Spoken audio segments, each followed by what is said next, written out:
Hello everyone, it's Jill from Australian Hiker here, and I'm going to talk to you a little bit about shoes, but specifically when it's time to replace your shoes. Some of you will be aware that I recently replaced my Ultra Lone Peak 3.0s, these ones here, with a new pair of Ultra Lone Peak 4.0 RSM. The review of these new ones, or at least the quick look, is up on the website if you're interested. But in terms of when it's time to replace your shoes, there are a number of different factors to consider, and a lot of people talk about two in particular. One is how old the shoe is, and also how much travel you've done in your shoes. So they talk about the number of kilometres, and both are good indicators, but they are part of a package of indicators, and your shoes can be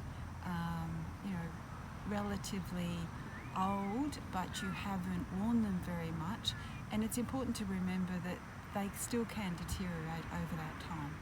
And another factor to consider when you're talking about the distance you've travelled in your shoes is the type of terrain that you've walked on as well. So won't delve too much into those two factors. So the thing I liked about this shoe was the sponginess they provided in the insole, and over time that obviously gets a little bit squashed and doesn't recover, and I did find that over long hikes my feet were starting to get a little bit sore, so that was an indicator.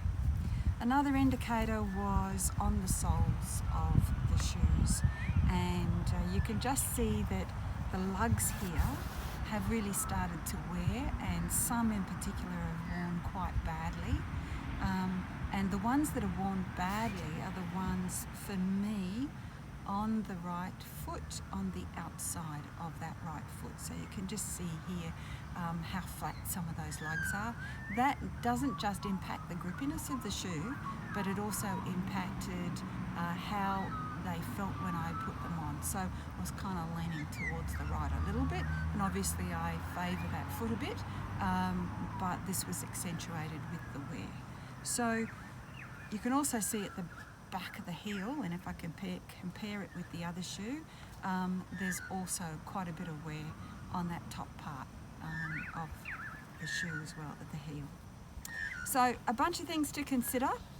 Really it's up to you and up to the kind of shoe that you like, the terrain that you're walking on, and also how you walk, and maybe every couple of months have a good look and see what they're doing. And if you struggle to remember, then take a photo and compare it with a photo of a few months later. So I hope that helps, and more hiking is good, and make sure you take care of your feet. Bye.